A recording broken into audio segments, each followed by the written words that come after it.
Okay, I'm super excited per usual. You guys know I'm addicted to every damn TLC show they put out. I mean, Rebecca, I need a life. I mean, honest to God. They put out too many good programs. No, yeah, there are a lot of 90 Day Fiance spinoffs and things like that, but I think it's great. It gives you so much coverage of all the couples. And did you ever get into any of their other shows? Like I was addicted to I Love a Mama's Boy. Did you watch that this year? The Mama's Boy. I have watched a few of those things. Yeah, those are crazy. Oh, I mean, I'm so obsessed. My husband and I are into all of them. 1,000-Pound Sisters. I mean, I can't even, anyway. Yes. I need a job. Those are crazy. Yeah, I try not to throw stones, those who live in glass houses. But yeah, some of those people are crazy. Well, I get paid to talk shit, so I love to talk about everybody. Look, right. I'm honored. So season 8 of 90 Day Fiance is underway on TLC. You all are uber fans. Rebecca is here. Is it Rebecca Parrott? Am I saying it right? Yes. Okay. Yeah, perfect. Her last name, obviously engaged to Zied, and you have become a runaway fan favorite on this show, good and bad. Yeah. How are you feeling about all the attention? I mean, at this point, we are we're getting used to it. It's good. We love the support. I get a lot of fans that reach out to me and they're like, "Oh my gosh, how do you deal with all the negative, posts and the trolls?" Well, what people don't realize is that this isn't our first season. We've been around a little bit, and for all of the negative messages and posts and comments that we get 10 times that in support. We're very fortunate because, the social media gods can go either way. You never know. And it has nothing to do with anything you do or say. It just spirals wherever it shall go. So we've been very fortunate. Well, you also seem to handle it very well because, of course, the latest controversy is in an episode where Tiffany and Micah essentially confront you about Zied and they're not very happy about him. And you came on and you genuinely looked, had you been crying? You looked, or just a long day at work? No. I'm actually taking time off from work right now. I haven't been working for a little bit. First of all, I lost my contacts. I've had to order more. I can't find them anywhere. So I'm wearing glasses, which affects everything I do, from my makeup to being able to do anything. So I feel like I'm not as, I don't know. But no, I hadn't been crying. I was just, so Zied and I, we can handle these things. We know that anything that's negative or positive blows over and it's okay. And by the end of the season, everything is generally okay. But when it comes to my kids, it's different. And I tried to explain to them, look, it's going to blow over. Don't worry about it. But she sent me a couple of messages that kind of broke my heart, just that, she was kind of caught up in it and was reading too much. And so I said, well, would it help if I maybe made a video? I said, I think it's only going to make it worse, but we never know. So I only did that for Tiffany. It hurt my heart that she was upset. Yeah. Well, did it help? I thought it was very genuine. Just asking people to see out the season to understand the full picture. So did it help? Yeah. I mean, I don't know. The bad thing about it was, the same exact comments that made me make the video were being made on that video. So I was like, it's not helping. But ultimately, my daughter did eventually start getting a bunch of positive messages and support. And so I feel like, yeah, it probably did a little bit. So I appreciate anyone who sent my daughter a positive message. Thank you. What do you say to, I've read a lot that people feel like your daughter, Micah, your kids really, really boss you around. Like they really tell you what to do. Do you feel like that's an accurate portrayal? It is to a certain extent, but there's a reason for that. Not Micah, but Tiffany, definitely. So Tiffany and I have had a very tumultuous relationship. She, without getting into too much private details, but when her father and I were married for 15 years, when we divorced, she was the youngest one. She was like 7 years old, I think. And she kind of got washed up in it the most. She was affected by my ex and his bad mouth of me and things like that. So she grew up with a tainted view of who I was based on my ex. And I didn't even know that for the longest time. She, of course, wasn't coming up to me and saying, Dad said you couldn't pay your rent and you're being evicted, when that was not happening. Or, Dad was saying this or Dad was saying that, whatever. Once we sat down and had a talk, we had like a real connection for the first time.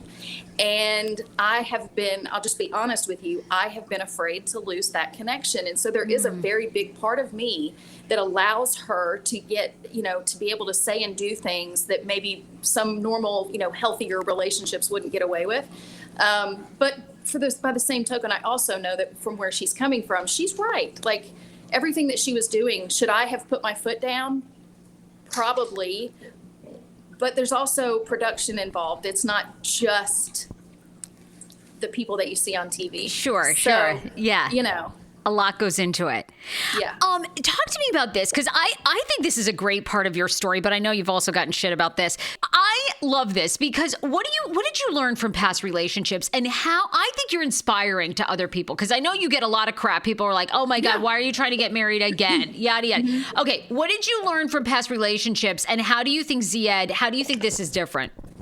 So, well, number one, if you get to know Zied, that's all it takes. He is a different human being. I had no intention of ever getting married again, no intention of being in another long-distance relationship again.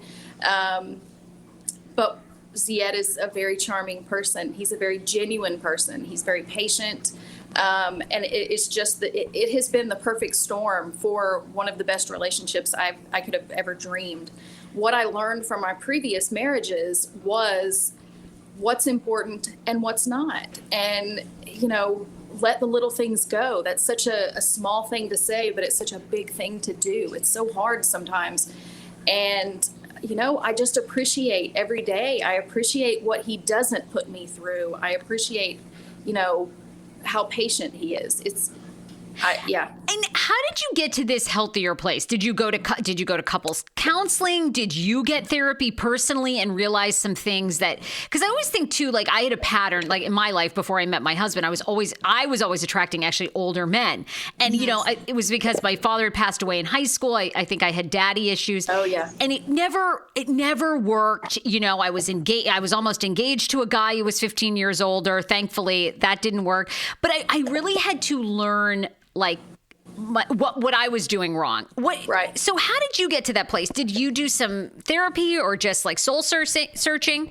I did do therapy at one point. I feel like even healthy, people that feel like they have no issues, everyone can benefit from therapy. So definitely did that. The other thing that I did though was recognize that I was not a victim in every single one of these situations.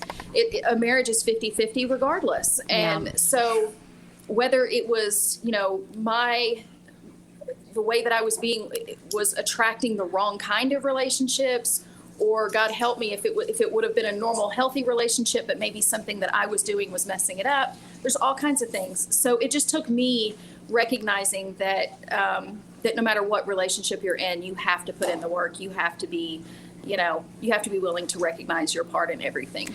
I love the dynamic between you and Zied too, because he's very, he's Muslim. He's very conservative. So how did you guys work through that? Did he have a problem with your prior marriages? Of course he wishes that was not part of my history. Yeah. That would be, I wish it wasn't part of my history, to be honest with you, but sure. Ultimately Zied and I were attracted to each other because of who we are, and whatever brought both of us into this relationship, we're just grateful that we're in where we are. We're grateful for each other. And so, he just says whatever happened.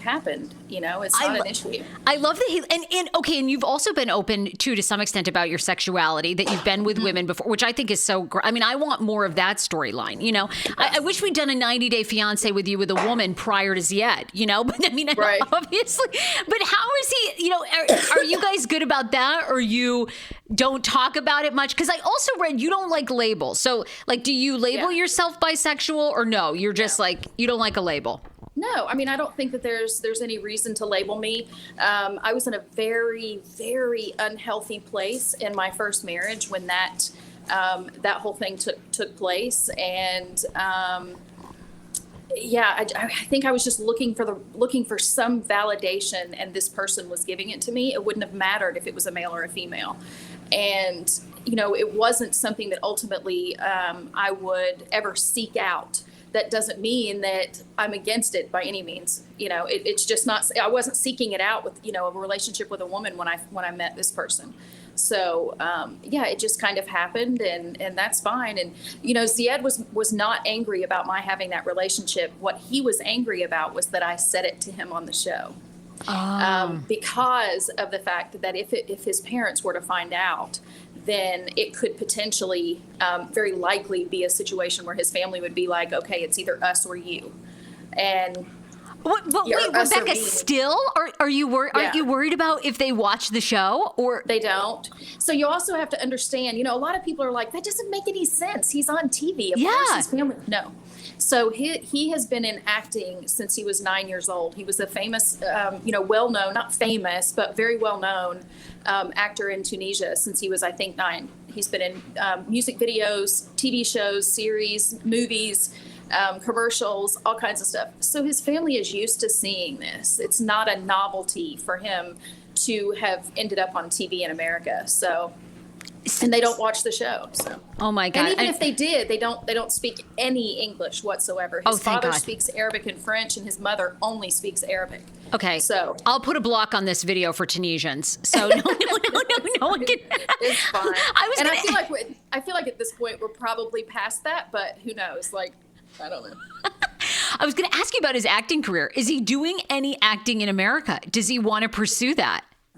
We never talked about it. It wasn't, it's not why he's on the show. It's not something that, it's not the reason he's coming to America. He mentioned it at one point after he was here, or maybe right before he got here or something, when we were discussing what he was going to do. And I said, well, Atlanta is a huge hub right now for acting. Tyler Perry Studios is here. Pinewood Studios is here, which is where I filmed a couple of movies when I was an extra. And so we have talked about him doing acting. He would love that. His favorite actors are Jason Statham. He gets on to me about how I say that. that genre. He likes the fight movies and typical, I know. He's a Tunisian stud. He could be over here in Tyler Perry's films, I want to see him pursue some acting. Yeah, absolutely. Yeah, we're going to do that. We're still working on getting his work permit. Yeah, that was a yogurt commercial, believe it or not. I love it. Oh my God. Yeah. That was a music video from when it was it looks great. It was about Putin, where the Tunisians were making fun of Putin. Oh God! Well, thank God he's over here. Lord knows what could happen with that. Oh my Lord! He looks so funny there. He looks different. Oh, I love this. This was in a TV series that he did. You can see this on YouTube right now somewhere. I forget the name of this. So series, handsome. I know. I asked him if he still had the outfit. He looks great. Yeah, you two need to be role playing in that. I love it. Lock me up.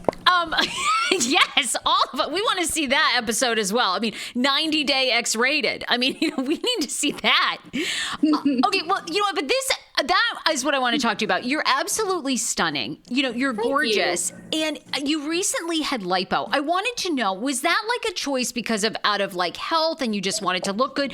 Or do you feel pressure as being the older one in the relationship with someone younger?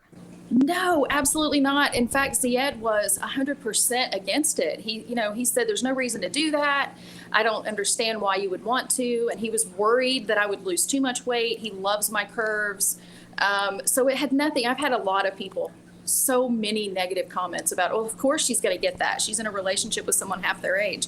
But no, absolutely not. I did it because I kept seeing these Sonobello commercials, and I was like, you know what? I have had 3 children. I'm going to be 50 in less than a month. If I'm going to do something like this, I need to hurry up and get it done.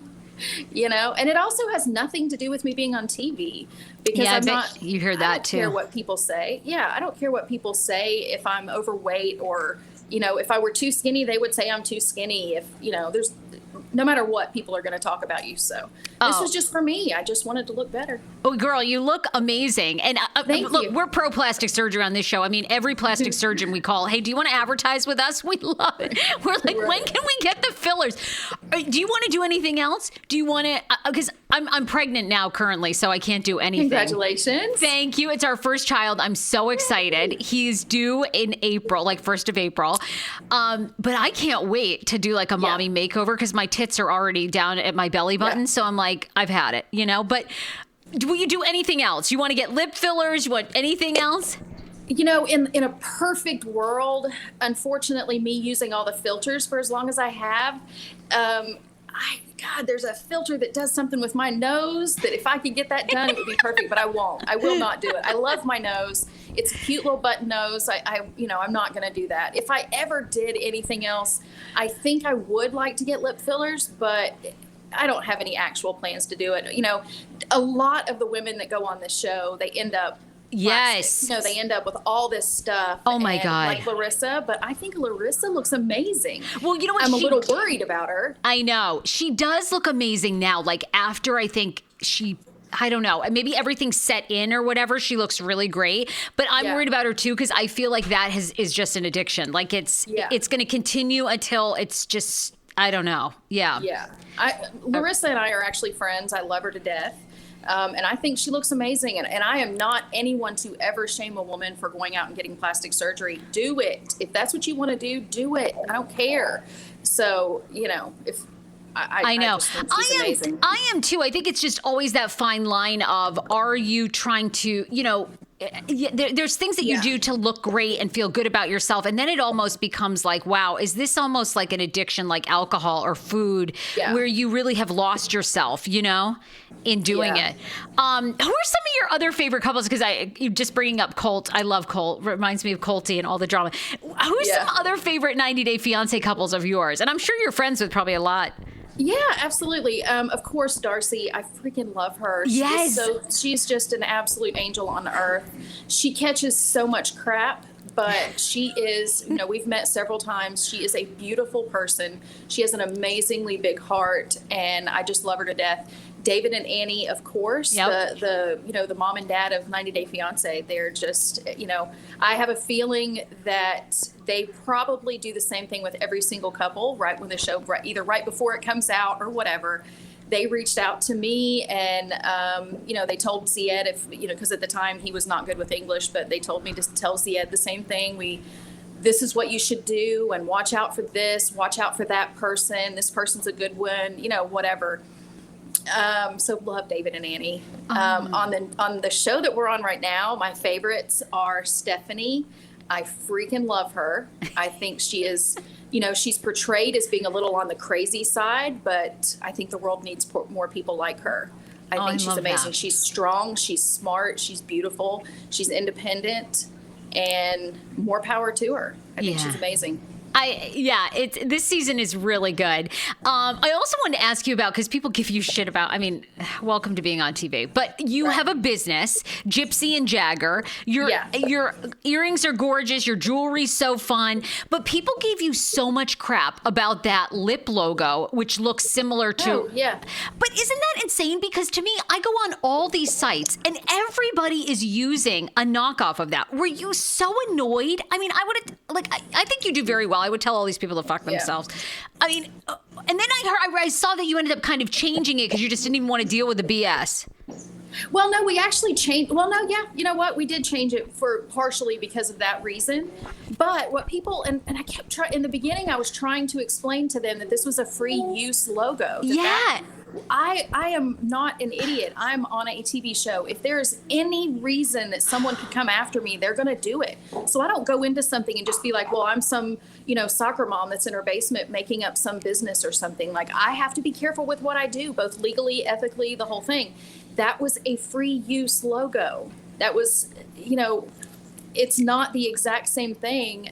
You go to the patent, what is it? The patent trade search. Yeah, absolutely. Trademark search option or something. I forget what it is. But anyway, so there's a website you can go to and you can type in lip logo or, you know, lips and tongue logo, and it will pop up everything that is available for you to use. And if it's not, then there's a big old huge, this is trademarked. You can't use it. Yeah, So- it was so ridiculous that people. I see that lip everywhere. I'm like, you guys, really? It's on one of the shirts that we sell. I know that was like making a mountain out of nothing. But I do love the fact, I'm obsessed with the fact that you were a private investigator. Tell me, like, what was the funnest case you got to work on? And I know some private investigator friends. They always say it's really boring and like stakeouts are the worst because like nothing happens. Is that true? But- It's like it sounds glamorous, but it really sucks, right? So I can sum up being a private investigator. You are so excited. You're like, oh my God, I get paid to watch people and catch cheaters and do all of that. Then you get into it and you do surveillance on a case and you are literally stuck in your car for 12 hours. You cannot get out. Don't forget about going to the bathroom unless it's in a big gulp cup. You eat out of, snacks, and you start to question. You do 10 of these cases like this. And it's completely mind-numbingly boring. And you think, why am I doing this? This is why no one does it. This is ridiculous. And then you get the case where you catch them and you are literally with your Zoom photo lens, like catching somebody in the act of having sex. And you're like, oh yeah, that's why I do this. Oh my God. Or you get to chase somebody in traffic to try to stay up with them and do surveillance to catch where they're going. Or my favorite part of it, believe it or not, was sneaking into, wherever somebody is parked. They're supposed to be on public property to do this, by the way. But you're sneaking in at some point, whether it's broad daylight or 2:00 in the morning, and hiding under their car and putting a GPS under it. And I've been busted a couple of times. I got shot at once while I was doing it. I've had to throw my lunch at a couple of dogs while I was doing it to keep from getting eaten up. It was. Your heart is right here every single time. And you don't have the option. 90% of the time, you're not going to get a second chance to do it. So you have to shove down the fear of, what the fuck am I doing? You cannot do this. Like, you're going to get killed. The dog is going to get you. The person's going to catch you. You don't have a choice. You're being paid to do it. You have to do it. Oh my God. Was this all in Georgia? Were these all like Georgia cases? Mm-hmm. Oh my gosh. Okay. So what was the craziest one? Did someone hire you to was it catching a cheater? Were you investigating a murderer? Like, what was like the craziest case? So I can't give too many details, but I did have a case where it was a simple, what do they call it, child custody case, where the husband was trying to get dirt on the wife. And I used to do those all the time, one way or the other.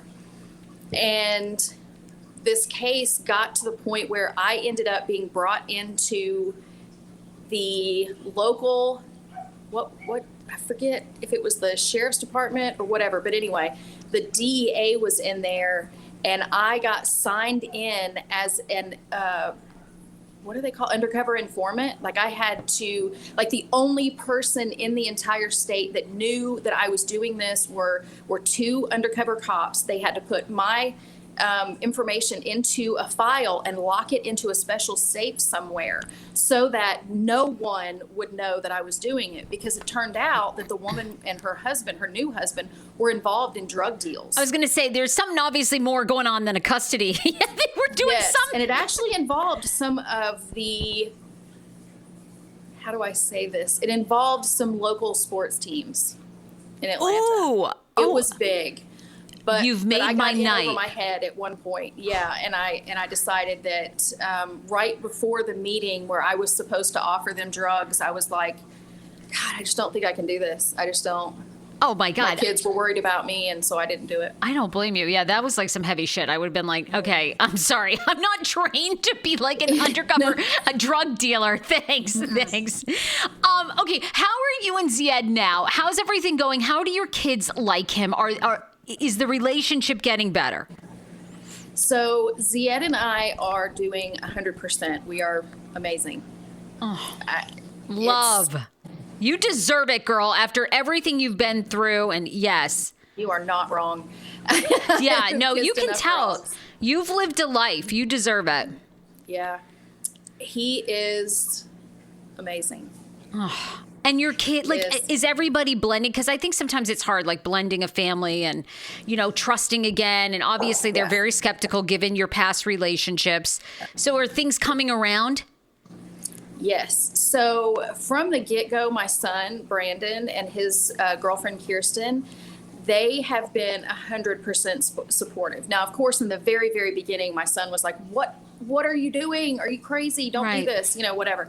But I kept talking to him. I kept showing him examples of why I love Zied so much and things that he was doing. And, Zied would go out of his way before he got here to reach out to my kids on social media and just say, hey, hope you're having a great day. Or if it was their birthday, or if they, posted something that was serious or whatever. And he never told me about it. I stumbled across them. So he wasn't doing it for brownie points to me or, whatever. And so really early on, Brandon and his girlfriend, Kirsten, they were totally on board. And their first meeting went amazing. And so that was really good. Tiffany actually wanted to give him a Father's Day card and be like, I think she calls him stepdaddy or daddy or something like that. Oh, and it's really? Hilarious and sweet and cute. And yeah, that's awesome. If you meet Zied, you can't help it. You're overwhelmed by his charm. Well, I'm glad to see that because, and thank you. I'm glad you did that video because then people need to hang in there to see the end result that you all are making a family together. Last question for you. What would be your dream sort of next step? Would you write a book? I mean, because you have lived a lot as a woman and I love your story. I'm sure you don't love it, but with the custody battle that you had with your own ex and then, nearly going to jail, paying back custody. I mean, that doesn't always happen for a woman. So you have a lot of stories to tell.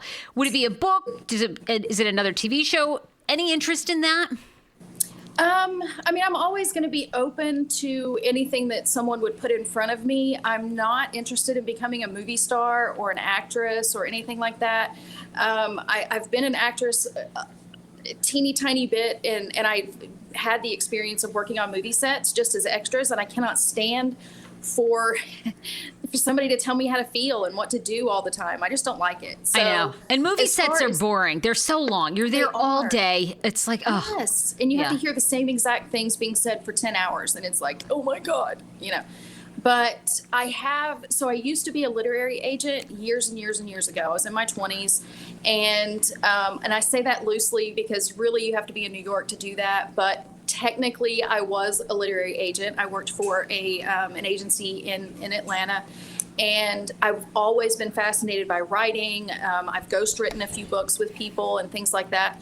So I would consider writing a book. I've thought about it. You need to. I mean, I think so many women would benefit. You could tell so much of your story, how you've overcome, how you have confidence, how you were, what you saw in Zied and like you guys could give relationship advice. I mean, it's pretty amazing. And I love all the careers you've had. Any other careers? I mean, I feel like you've had like. I know. So I used to drag race cars. I'm a motorcycle mechanic, a chef, a private investigator, a literary agent, a mom. I think that's, really? I'm sure I'm forgetting something. I know. I figured down in Georgia, I was like, I wonder if she ever worked at a chicken farm. And it seems like your career is like a random one where you're like, yeah. And then I used to behead chickens and, it's like. Right. I mean, you never know. I skinned crocodiles for shoes. I was like, she's got to have another job that's just like, so I worked for Joe Exotic. Like I figured you'd have some. Well, Rebecca, you're a treat. We love watching you on this season. I can't wait to see what other interesting drama unfolds and what is in store for you and Zied's future. What do you want to promote? You want to promote your Insta? I mean, you have hundreds of thousands of followers on IG. Your business. What can you promote, Rebecca? No, I mean, we're good. Yeah, I mean, I would love for people to go to my website and the GYPSY and JAGGER thing if they want to go shopping. But other than that, I'm good. Okay, I love it. Well, cheers to you guys and congrats on all the love and success. You deserve it. You're amazing. Thank you so much.